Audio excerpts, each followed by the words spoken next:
1, 2. Oh, that'd be it. Test, test, test. Test, test, test, test.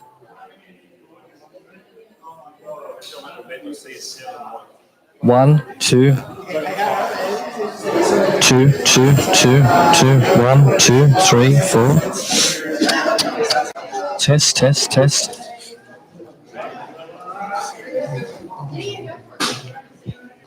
2, 2, 2, 2, 2, 2. 1, 2, 2, 2, 2, 2. Testing 1, 2, 3, 4. Test, test, test. 1, 2, 3. 2, 2, 2. 1, 2, 3, 4, 5, 6, 7, 8, 9, 10. 1, 2, 3, 4, 5.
Oh, you did it? Yeah. Where from? I'm just okay. need to be strong. Right. Yeah, that'd be it. Yeah. God, you're amazing.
interviewed every one of us. Yeah, and then put it all together. What a done with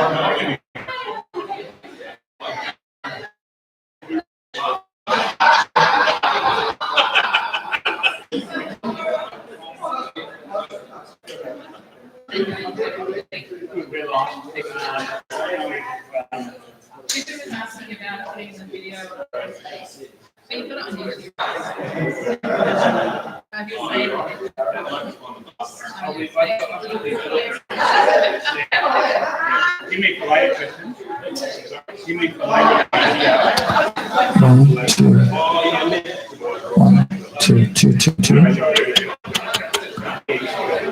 One, two, three, four, five, 6, 7, 8, 9, 10. 1, 2, 3, 4.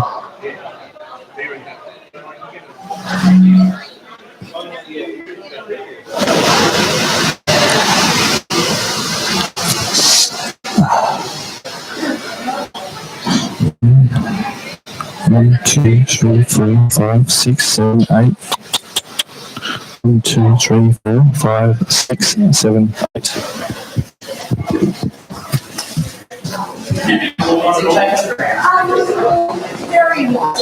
Oh, good. Well, that's probably a good time for us.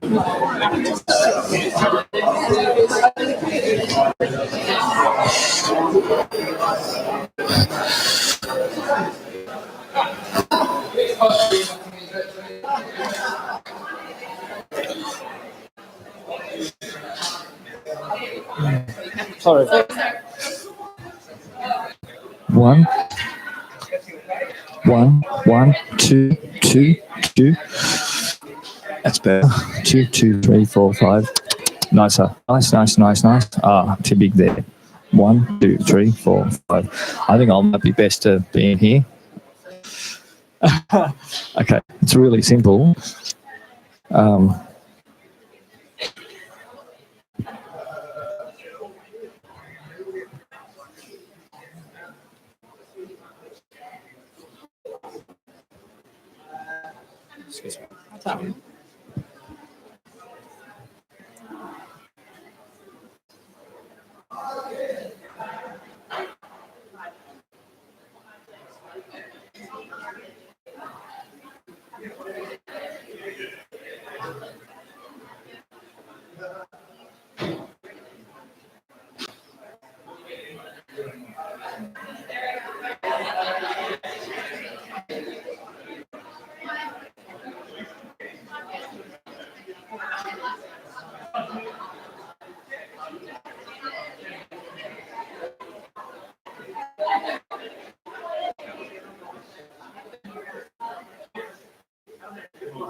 Two.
So I just put that in my pocket.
Yeah, fine.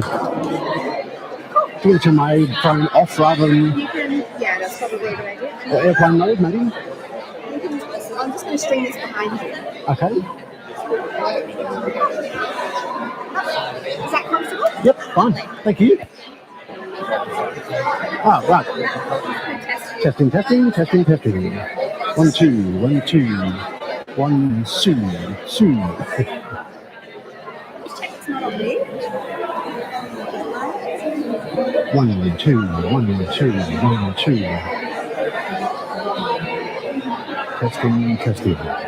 Testing. 1,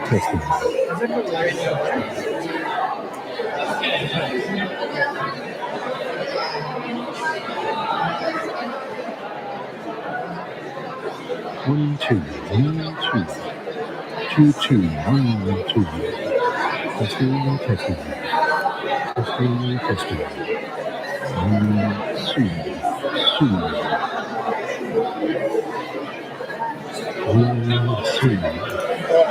2. Testing. You change the pack?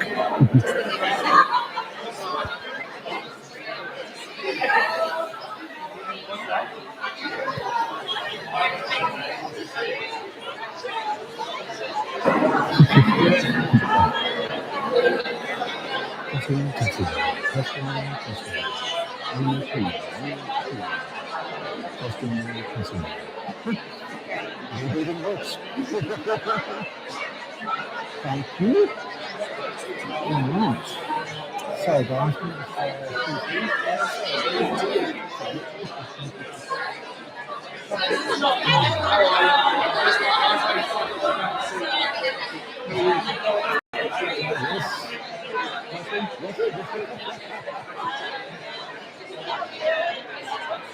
Six, 7 months. The CEO says you don't have detail. We're doing a few things. Oh, right, okay. We're to come back in to bring it out and process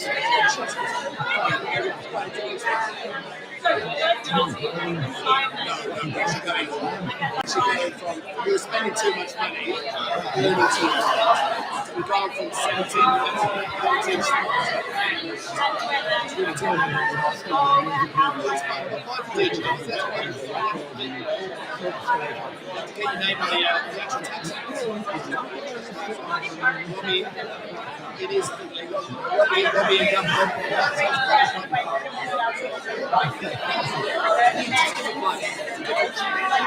A lot of time talking to entrepreneurs. So the strategy I launched for how was that? It was launched on Megan's terms.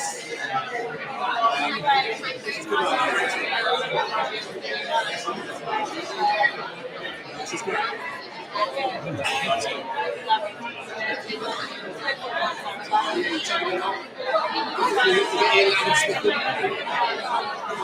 Still waiting to sell that business.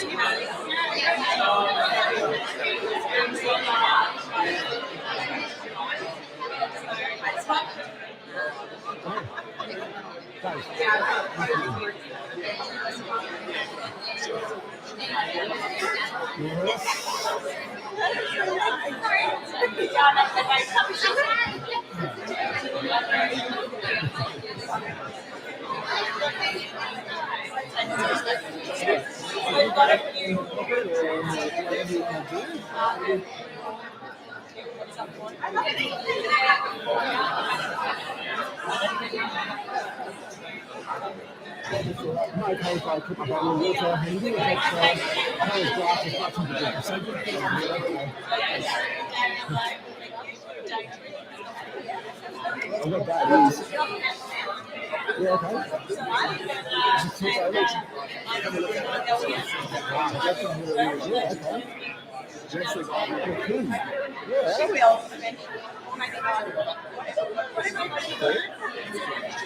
Please stay something in the short time. So we can get a little bit away from it. Yeah, that's great.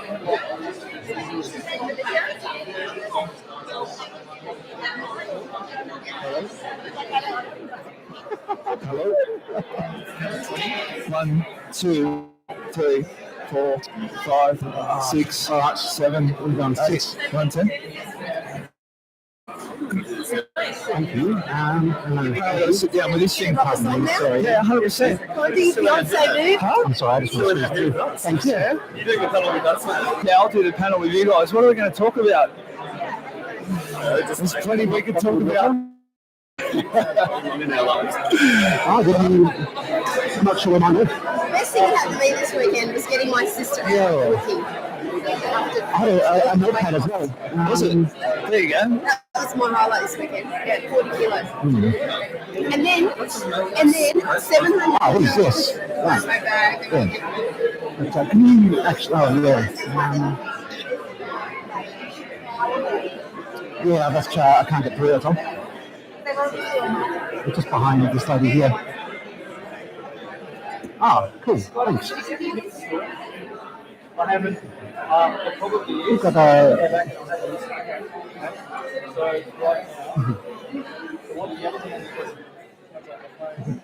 Sorry. There's a bottle of water on the seat behind you, and the notepad. Yeah. Amazing work by the Golden Pill. Kate was thrilled to hear 6.5 Thank you so much. Oh, Thanks. yesterday. The Golden The Pill. golden pills. Yeah, I watched a bit of. All right. And that, What does Kate do with them? they'll add more onto that. She works at Sydney Children's. Oh, that's right. Oh, There'll be right. loads more to come in for that.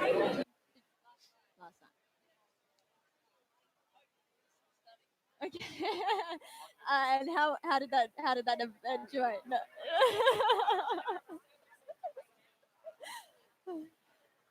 That you do need balance to have an optimal brain in terms of functioning. So maybe that was the downtime that it was needed. Yeah. Pardon? Oh, yeah.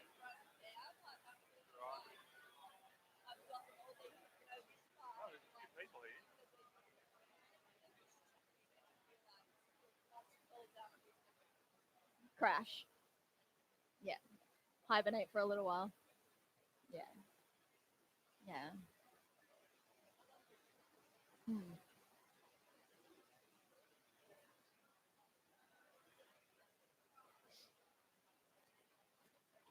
Oh. Hi, Tanya. Look, I'm well, thank you. How are you? Yeah, I don't know. Oh, my pleasure. It's an honor to be involved. So. Oh, absolutely. Yeah, Ina and.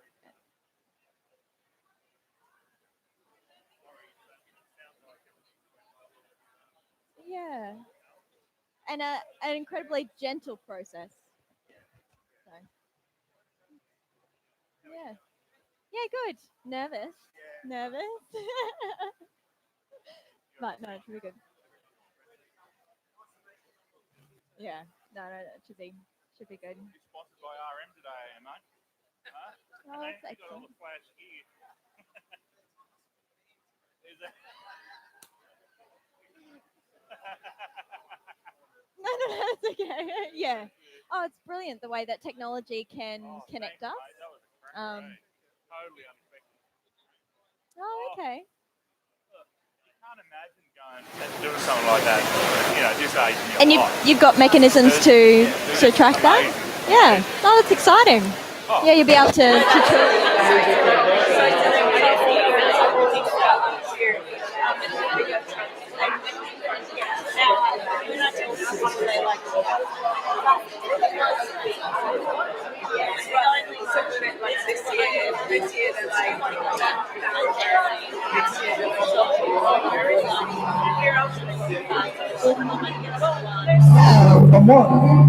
Sounding a bit more I gotta buy the ring space-age yet. and retro than I... Oh, there we are. There I am. Who was that? Good Hello, morning. TV, Thank what's her you name? so much for coming here today. I'm Jo Abbey from 9honey.com.au, and it's my delight to be here to launch Lifeline's podcast, Holding On to Hope.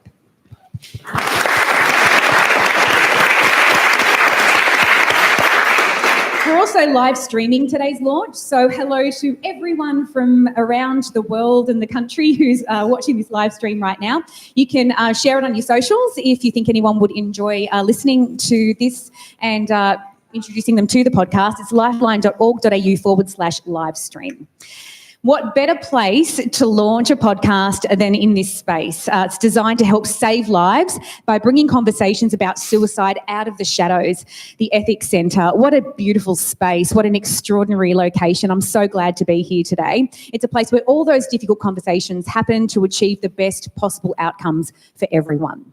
Before we begin, just a little bit of housekeeping. In the event of an emergency, the fire stairs are located out the back door to your right-hand side, and the bathrooms are through the back door, through the glass doors on your left-hand side.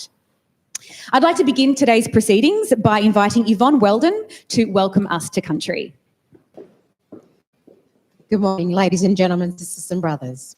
As was said, my name is Yvonne Weldon. I am a Wiradjuri woman from Cowra here in New South Wales. I'm from the waters of the Clare, also known as the Lachlan, and of the Murrumbidgee Rivers.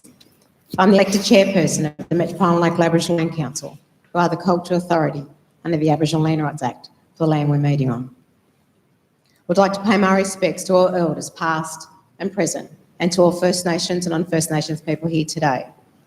It is always a humbling privilege to provide a welcome to country. For me, it is a profound honour and a luxury of time. Time given by you, and time of the many warriors that started the traditions for all of us. A welcome isn't just words, it is a reflection of where we are. Not this modern day structure, but the continuous link of life, lessons, purpose, and nurturing supplies. The boundaries of the traditional owners are not defined by the hand or by the pen, but through the natural landscapes of the earth. The Eora Nations country covers the Hawkesbury River in the north, the Nepean in the west, and the Georges River in the south. On behalf of the Metropolitan Lake Aboriginal Land Council, the elders, and the members, I welcome everyone to the land of the Gadigal, acknowledge the Gadigal people whose spirits and ancestors will always remain with this land, our Mother Earth.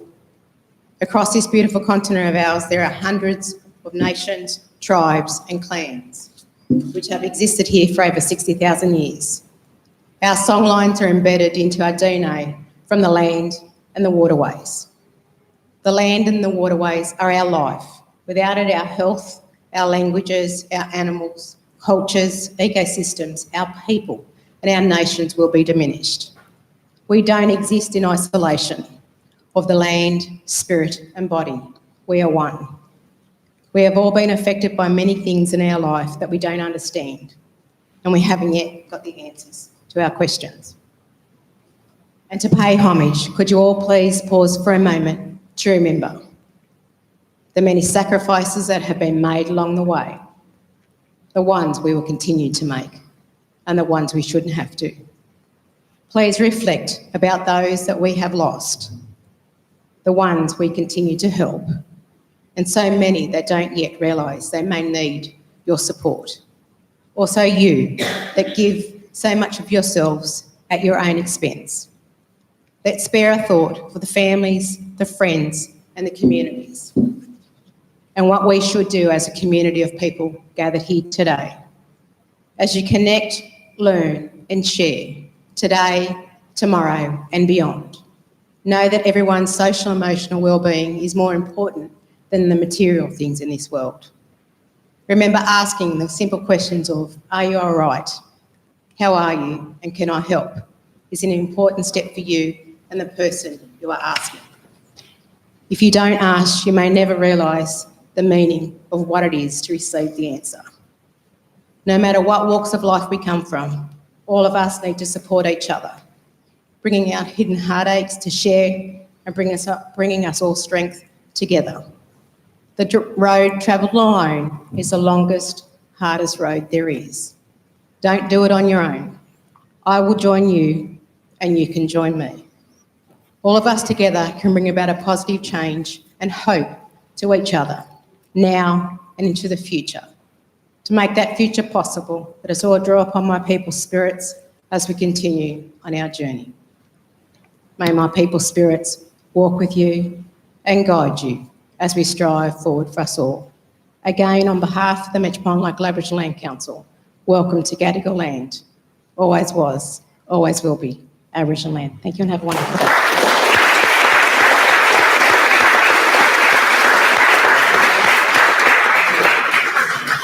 Thank you so much, Yvonne, for that lovely welcome. It was just so beautiful. I'd like to take some time now to acknowledge all of the lived experience that is in this room. And I'm part of that. My son is part of that. We're all part of that. We're all here sharing stories. You know, we ask the question, how are you?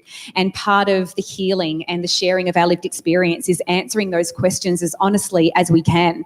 I have a friend who now his thing is to ask me how I am 3 times. He'll go, how are you? How are you? How are you? And it's the third answer that he always listens to, and it takes 3 for me to give him a real answer. But it's by responding to people who genuinely care about us in an honest way that helps these conversations continue. To all the lived experience in this room, I send you love, I send you light. You know who to call if you need to speak to anybody during and after this event.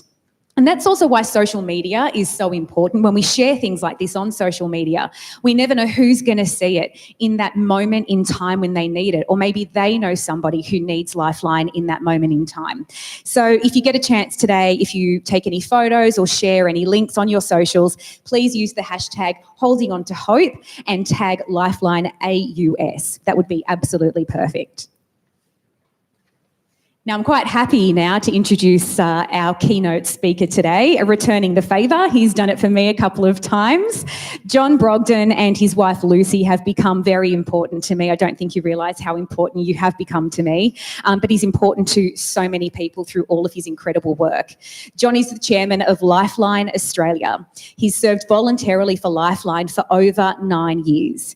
In his other life, John is also the Chief Executive Officer of Landcom, Chairman of Furlong House Retirement Village, patron of Kookaburra Kids, and a member of Bilgola and Avalon Beach Surf Lifesaving Clubs. How do you have time to be here? Goodness. John was also the member for Pittwater in the New South Wales Parliament and leader of the opposition from 2002 to 2005. John, a very, very warm welcome.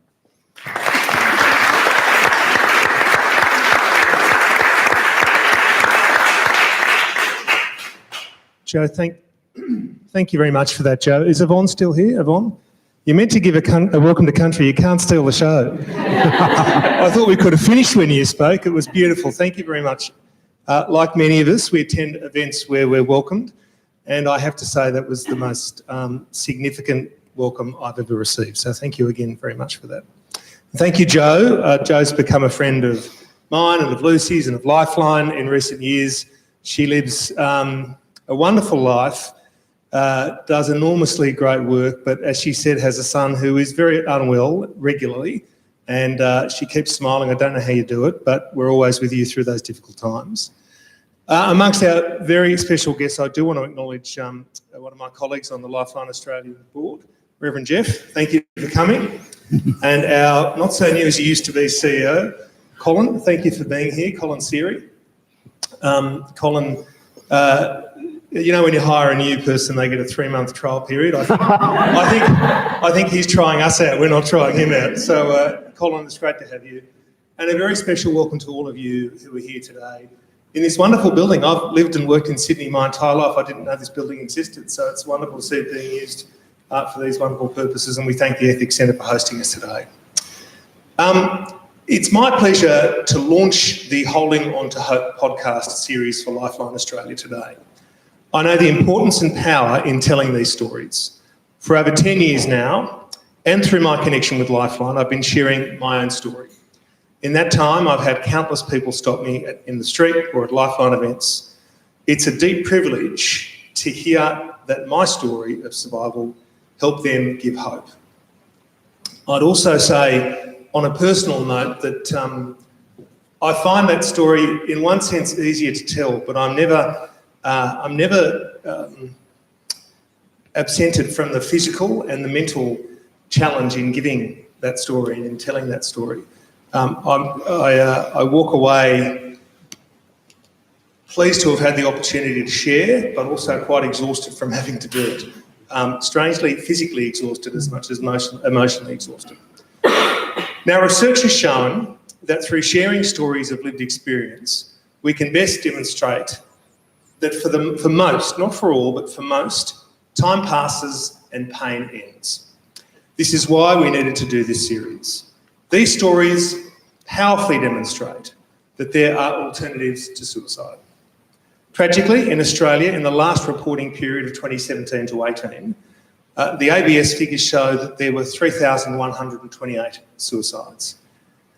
The hardest part about those numbers, for those of us who work and commit ourselves to suicide prevention and to a zero suicide target for Australia, is that there was a 9% increase in those figures in the year before. Indeed, the ABS releases a rather dreary set of statistics every year called the causes of death in Australia.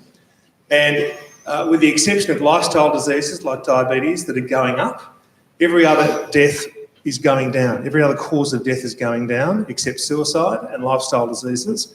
And suicide went up an extraordinary 9%, the largest year-on-year increase that the ABS has ever seen in suicide numbers. And of course, all of those lives are a son, a daughter, a husband, a wife, a friend, a lover. And none of them go without great sadness. Furthermore, on average, our nation sees 80,000 attempts each year. That's a lot of people in tremendous pain and a lot of families that are shattered. It both astounds and saddens me that despite the fact that nearly everyone in Australia knows someone who's taken or attempted to take their own life, we rarely talk about the stories of survival, the stories that give hope. There is still a stigma here. Through Holding On Hope, we want to bring suicide out of the shadows and acknowledge those touched by suicide. Fundamental to all we do at Lifeline is connection. We know that it is through connection that we find hope. This podcast series explores the importance of that connection and how it leads to survival. To Bev and John, our co-creators from Yahoo Creative, where are you?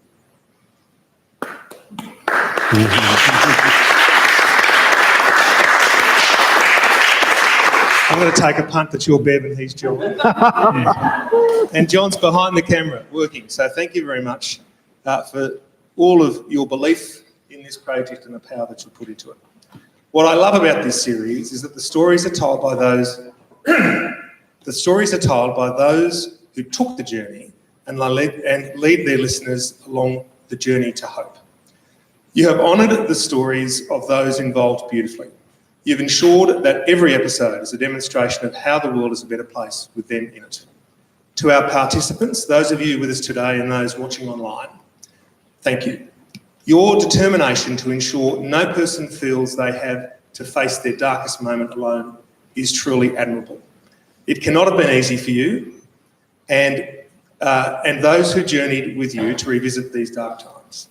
We admire your courage and self-awareness, and we thank you for sharing your deeply personal insights. They're a wonderful gift. Thank you very much. We at Lifeline are proud of this series because we know your incredible stories help us save lives. By listening to Holding On to Hope, it is our hope that those who feel alone and in a dark place will feel less alone and more encouraged to connect with someone they can trust or to contact Lifeline. We hope these stories will help those contemplating suicide realise that there is always a way through the darkness and that there is hope. You know, I often reflect on the fact that when the Lifeline number is attached to the bottom of a story, whether it's print media or electronic media or social media, sometimes it's not even described what Lifeline's there for, which is good. It means people know what we're there to do. Sometimes it's there for those who are in crisis, it might say, or for those who need help. What I'd like it to say is that for those who need hope, we can give you help and hope to get through these difficult times. I sometimes think that the message is too neutral or even too negative, and we need to connect what we do to a message of hope, that there is a way through this. I wrote an article a little while ago and said we want people to choose life over death. We're not making a moral judgment. There's no moral or religious judgment, but if you have the choice between life and death, choose life. In doing so, I apologise to Wham, and half the people I know under 30 had no idea what I was talking about. So I felt very old. So I do think we need to, and this, what we're doing here today, sends a message of hope, that there is a way through, that we do want you to be alive, that is a better choice than being dead, and that there's something to live for, and there's hope that there are people who will see you through that. And I know that message won't hit home with everybody, but for those who do, that's another life saved, and that's what we're here to do today.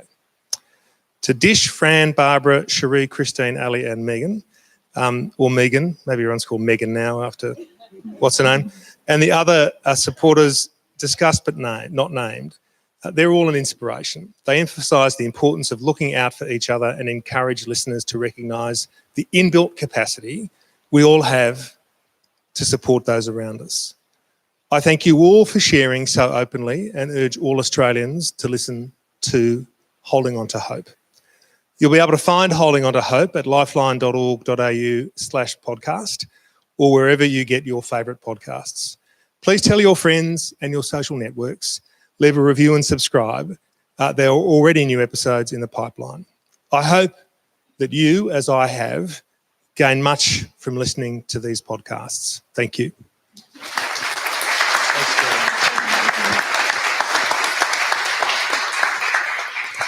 Thank you so much, John. That was so amazing. And thank you so much for being so generous with your story. I know exactly what you mean when you say it can be draining to share your story, but it's also so important to do.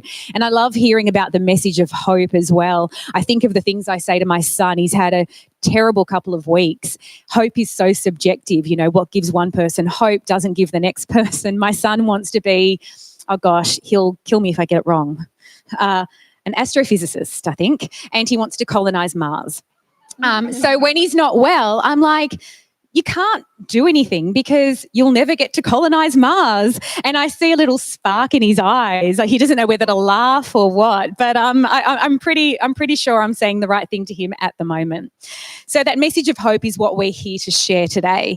And the stories are incredible. I was listening to a couple of episodes on the way in this morning. I listened to Tanya's story and Cameron's story and just learned so much from each of them. They're so unique, not only their issues and their specific struggles, but also how they came to find a solution, what worked for them, the chance meetings that led them to find some sort of semblance of wellness, whatever that looks like, whatever it is. We're going to play a video for you now just to give you a bit of a taster of all of these incredible episodes. You probably are like me, you'll jump around and listen to as many of them as you can. So let's have a look at this video now, and this is the Holding On to Hope series.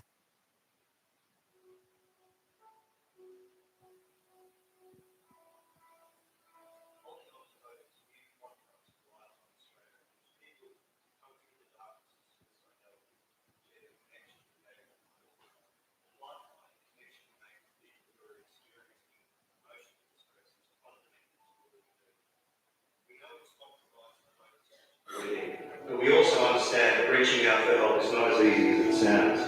By choosing to share these stories as podcasts, we hope to make it easy for people to safely hear the experience of others.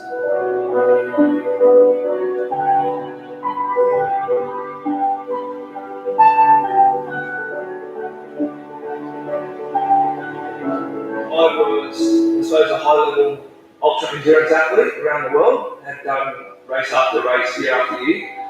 Eventually, a bad race led to a heart condition that sort of stopped and paused that racing at the time. That led to a whole series of events that culminated in I suppose, an attempt at taking my own life probably 3 years ago.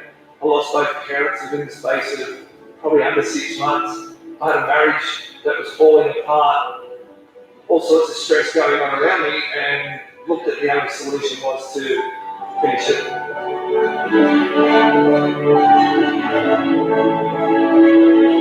So in my position, I was saved by a really close friend who down the track me, I was become my partner.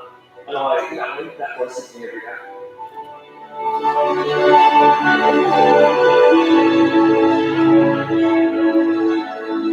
I had this perfect storm of all the wrong things sort of not going right in my life.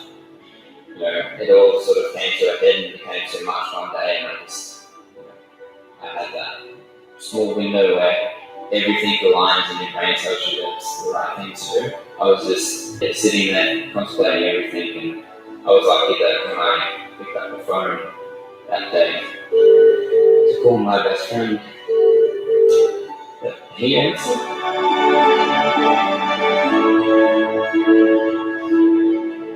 In the telling of these incredible stories, we also aim to inspire a more compassionate society. In Australia, where every person realises their inbuilt capacity to be supportive of those around them. The stories on Holding On to Hope are some of the most important conversations you will ever hear. I wanted to jump on this podcast because I want this stigma and suicide to go away.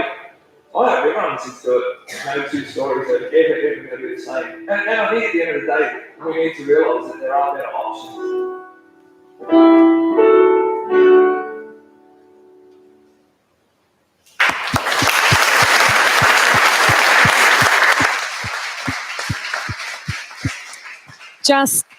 Just incredible. It really is incredible. I mean, we keep talking about the stigma, and there's so much work to do when it comes to stigma. I watch a lot of trash TV on Hey You, and I was watching a random episode of one of those silly shows this morning, and there was this scene where this man pulled a friend aside and said to him, "Look, I'm here for you if you need me. I don't want you to, make a bad choice. I know everything's going wrong for you now." And the friend is shown later in an aside going, "Why did he say that to me? That's so silly, as if I'd ever do anything like that." It just made me realize how ingrained the stigma is. The fact his friend reached out to him, and made that connection. It's so incredibly important. The conversation around mental illness and suicide needs to change urgently. And this podcast is going to go a very long way to helping that happen. So I'm sure you're as happy as I am to be here and part of the launch today. I'm now delighted to introduce you to Beverly Hadcraft from Wahoo Creative.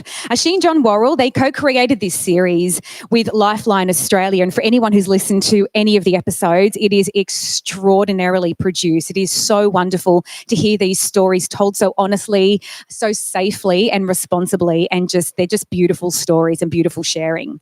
Beverly Hadcraft is an awarded journalist who started her journalism career in daily newspapers. She worked her way up to editor in some of the nation's top-selling supplements and magazines. In 2005, Bev branched out in partnership with John to create Wahoo Creative.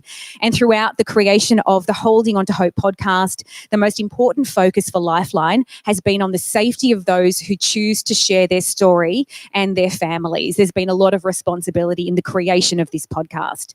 Bev was approached to do work on Holding On to Hope by Lifeline Australia because of her unique ability to uphold the dignity of the individual in the sharing of their story, while John has brought his creative sound engineering talents to help bring the listener on the journey. Over to you, Bev, to introduce our amazing panellists.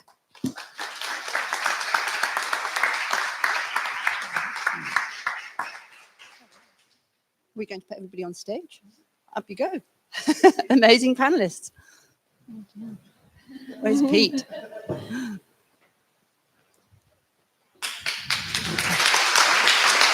would I sit? I've got a tissue here that Jodie kind of... You've already met Pete briefly here on the film, so I'll introduce you to everybody else. This is Tanya. Tanya has had a long and difficult struggle with the complicated illness that is anorexia. She now uses her experiences to help other people. This is Ben. He's a former soldier and CEO.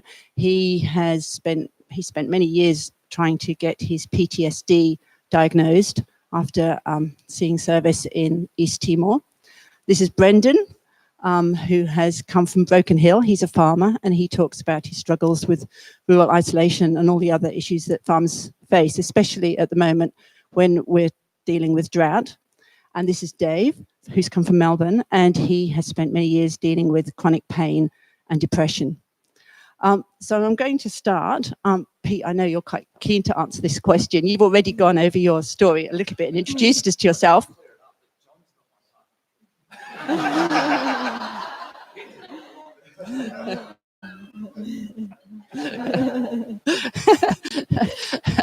I should tell you actually that John and Pete are trying to get onto Gogglebox together. They practice.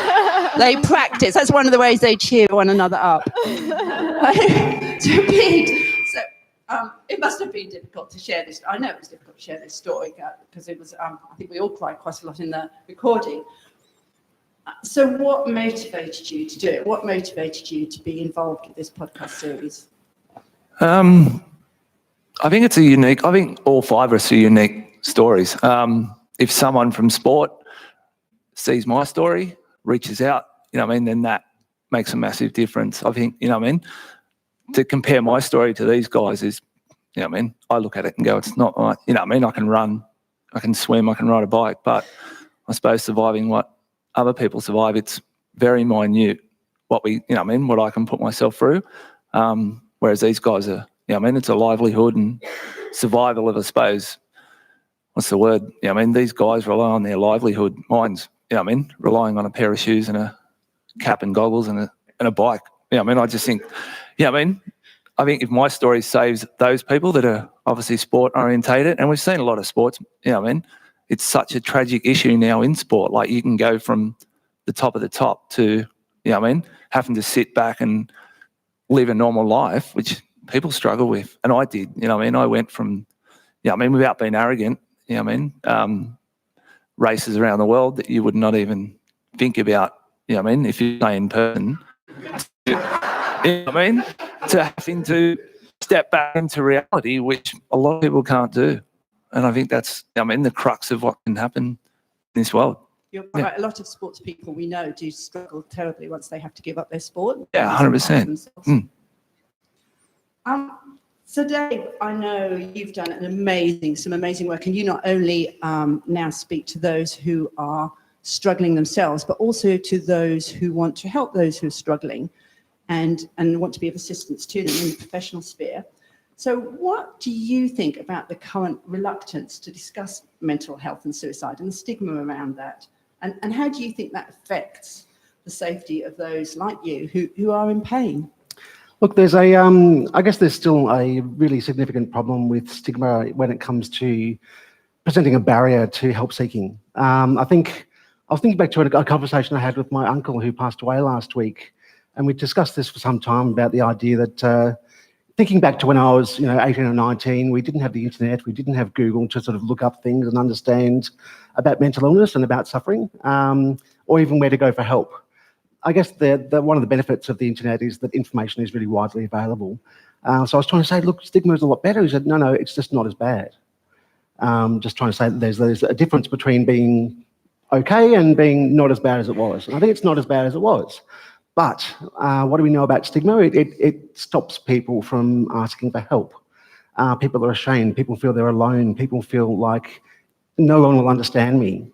And about the only thing we know about how to prevent stigma is to spread the word, to talk about it, to educate people and demystify things, bring it out of the shadows, get people to talk to one another and share their experience, and they'll be surprised just how many people also say, look, it's exactly how I felt. I've been there, or my sister's been there, my brother's been there, my son's been there. It's just, I'm sure everyone knows someone who has contemplated or thought about ending their life in some really dark times.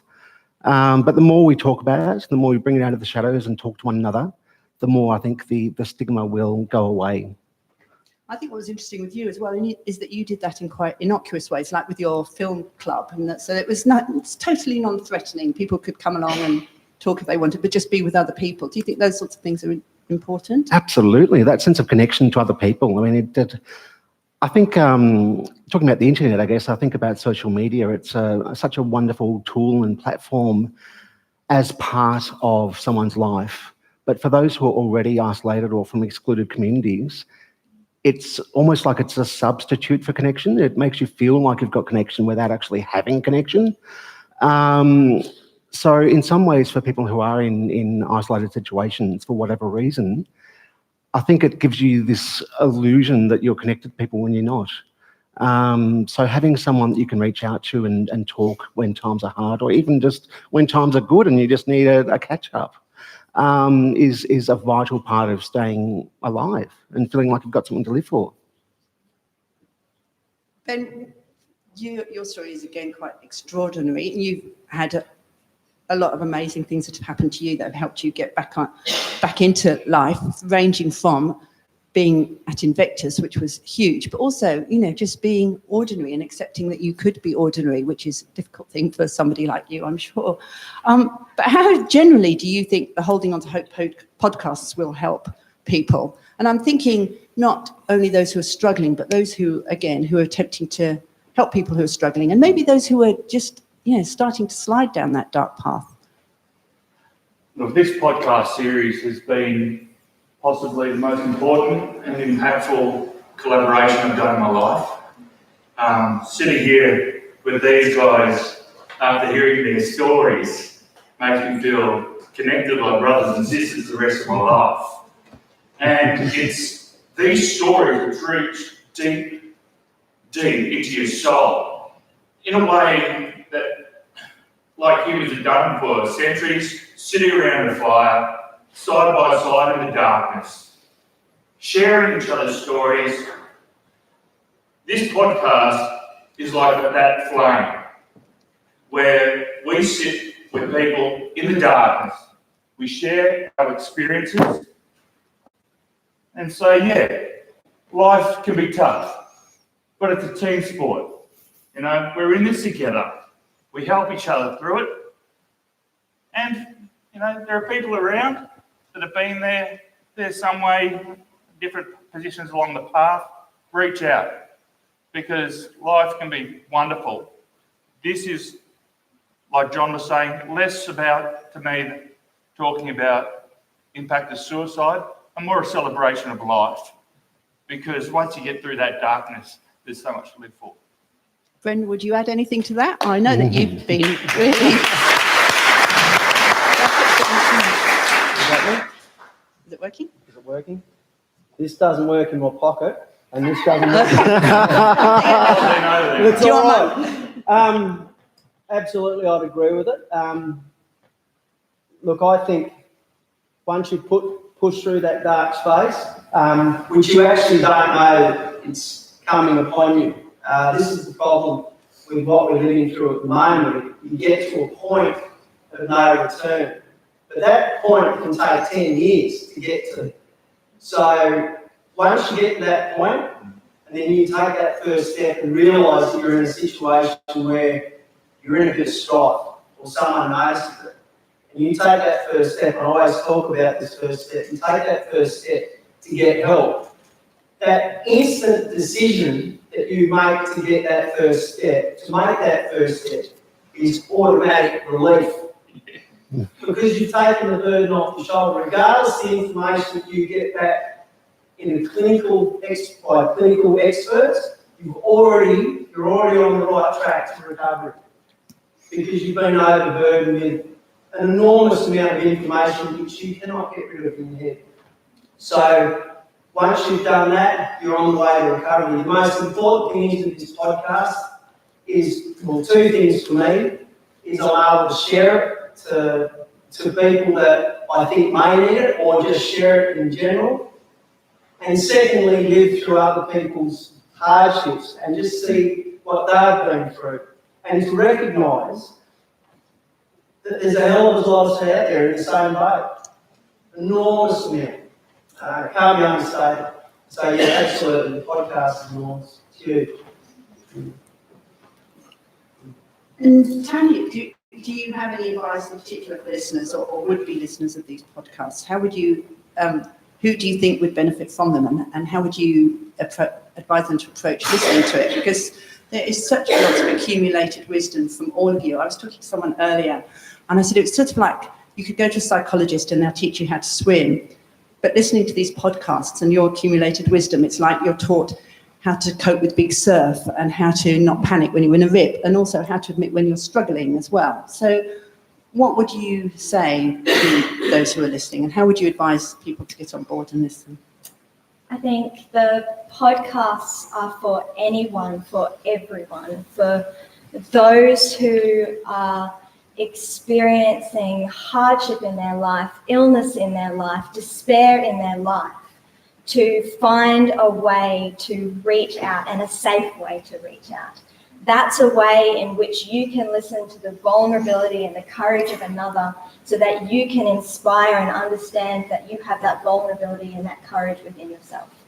I think if you're supporting someone who is struggling with suicide, with mental illness, with life, to listen to these stories, to understand the incredible impact that we can all have on another person by simply sitting beside, not necessarily speaking or doing anything, by calling someone, by inviting them out, by continuing to engage with them. The immense impact that we have is remarkable. And I think as a listener, as someone who has the capacity to support another, the ways in which our support people share the ways in which they've done that, that's beautiful insights that we glean.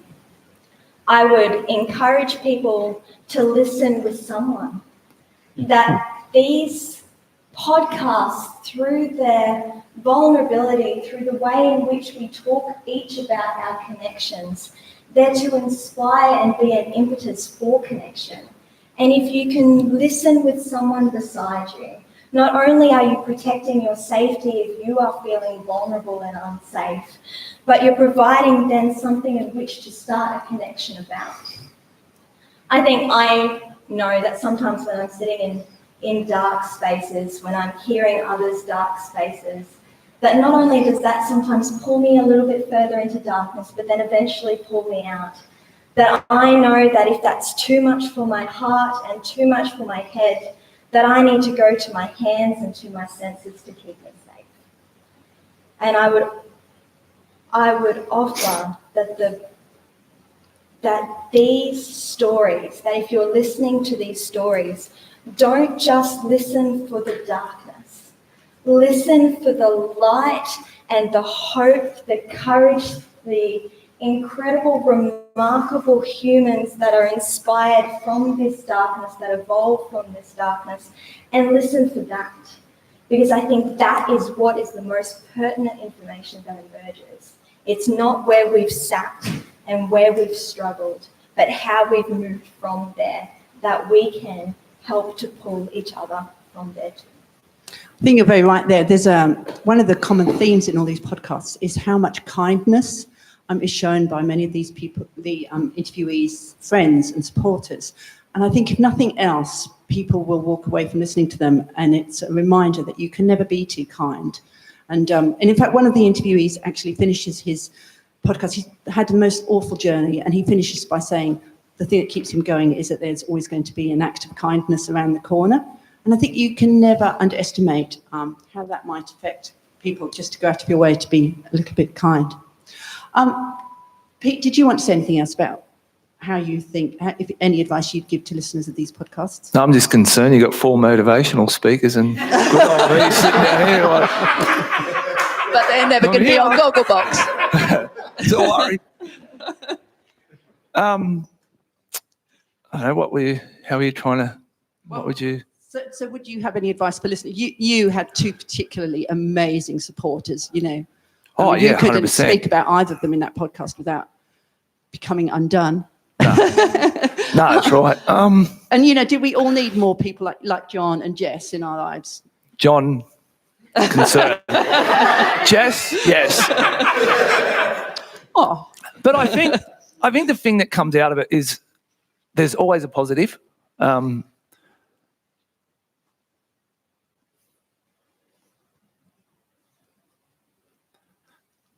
knew someone would win. Mine. Can I write it down? You can say it. Do you want me to go to the next one? No. Mine brought all my mates back together, I must say. Yep, 100% without fail. There was a gap in time, but now you see it. Yeah, your mates were really huge. Yeah, 100%. Yep. Yeah. Good on you.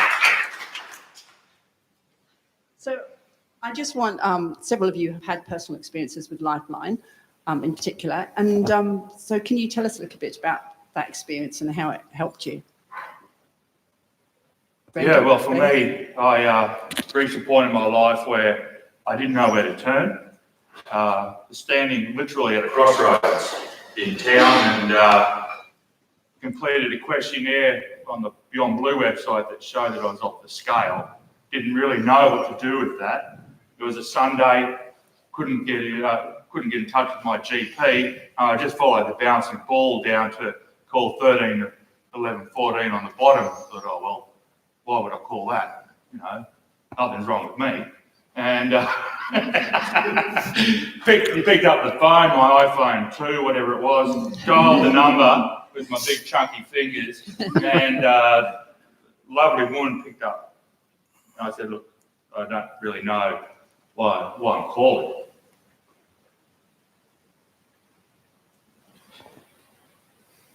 She said, that's all right, Ben. That's normally how the conversation begins. I know live streaming, but I lost my shit at the time and just fell out. And that woman, God bless her, whoever she is, set into course a chain of events which ended up saving my life. That's why I'm so proud to be back here as a Lifeline ambassador today.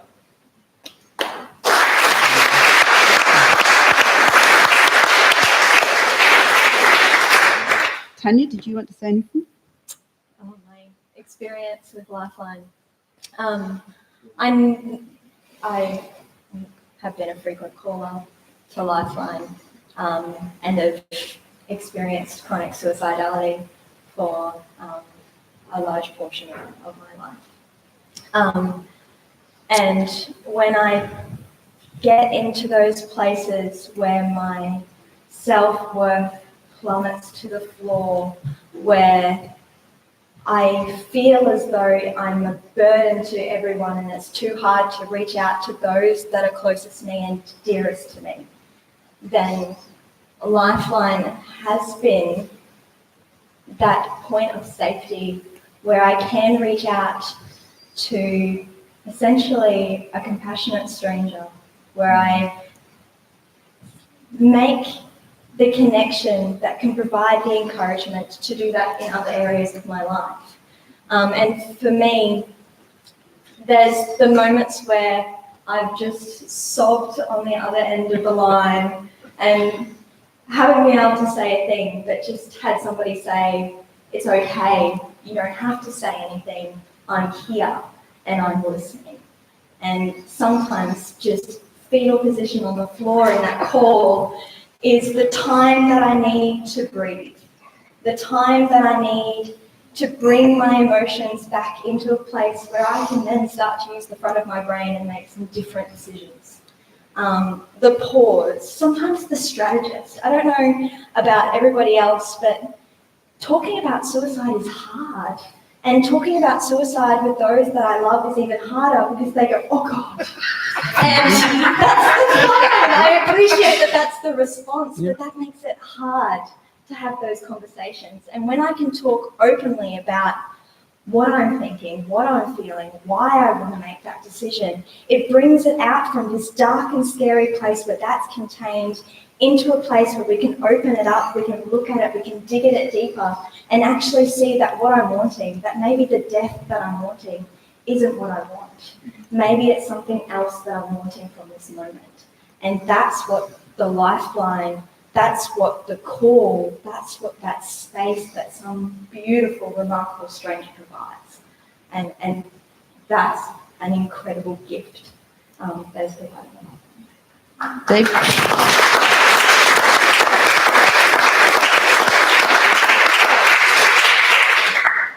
Look, I think back to when I was in that really dark space, and I remember thinking to myself that I just wanted the pain I was in to stop. The physical, the emotional, there's just the incredible, overwhelming feelings that I was having. I just wanted it all to stop. And thinking, I guess, looking back at that now, I can see, I guess, that it wasn't so much that I wanted to die as that I didn't want to live with the pain I was in. And something that Lifeline helped me see, I guess, when calling, is that what I was thinking about doing was a permanent solution to a temporary problem. It might help me, but it would hurt many, many other people if I were to act on those feelings. And it's, what I was going through at that particular moment where I was really having this urge to act wasn't going to last forever. That idea that, if I can get through this right now, that I will feel better. And just by talking, you start to feel better.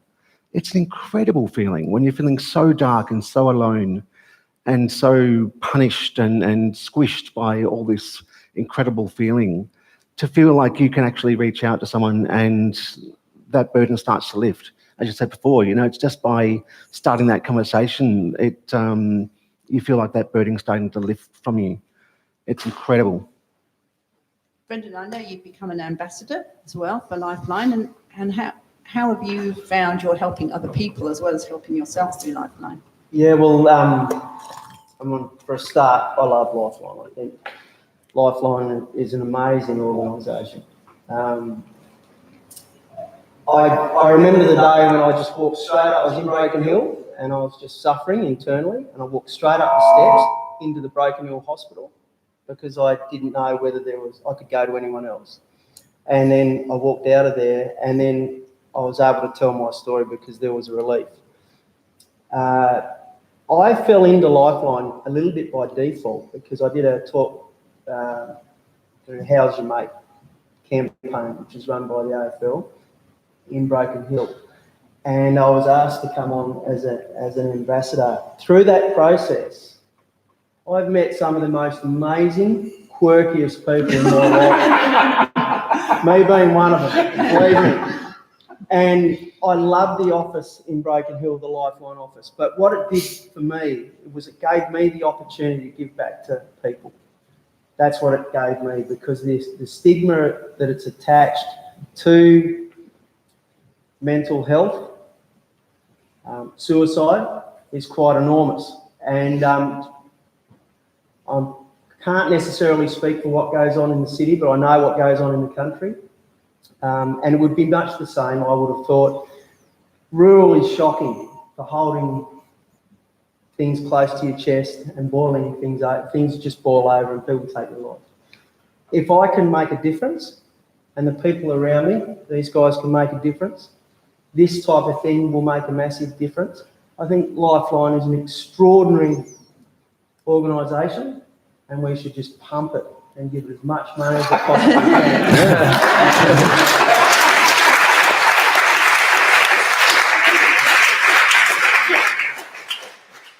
Thank you very much to all our panel. So I think you'll agree they've been pretty amazing and very open, as you'll hear when you listen to the podcast. I just want to thank one more person, which is our Media and Communications Manager at Lifeline, Ina Marlin. Normally, media and communications people promote other people's work, but this has been very much Ina's idea. She came up with it. She talked to me about it last December. And as all the journalists in this room will know, we're very reluctant to talk about suicide. We're so worried and frightened of triggering further suicides. But it's, she showed me the statistics and we were going, we cannot not talk about this. We have to do something to bring it out of the shadows. And Ina has actually driven this from the beginning, and she's helped find people. She's guided us. She's made sure everybody's safe and okay. And I know she thinks it's one of her proudest achievements. And having worked with Ina in not-for-profit for a long time, I know that's a big call. So thank you, Ina.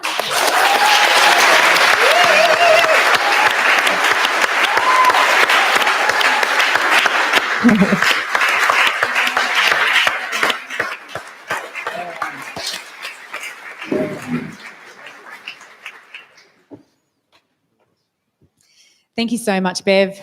Thank you so much to our incredible panellists. Another round of applause for the generosity with which they've shared their stories.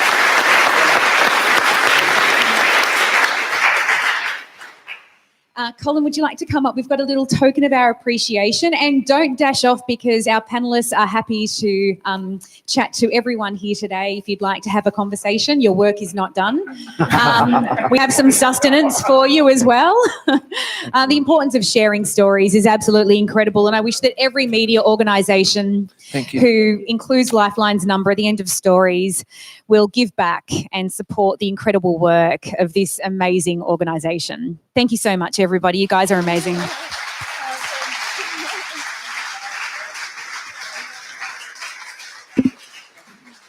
So don't forget to share a link to this on your socials or send it to anyone you think will benefit from listening to these amazing podcasts. The hashtag is Holding On to Hope. Tag Lifeline Australia as well. Please stay with us. The formalities are over, but we are looking forward to meeting every single one of you. Thank you so much.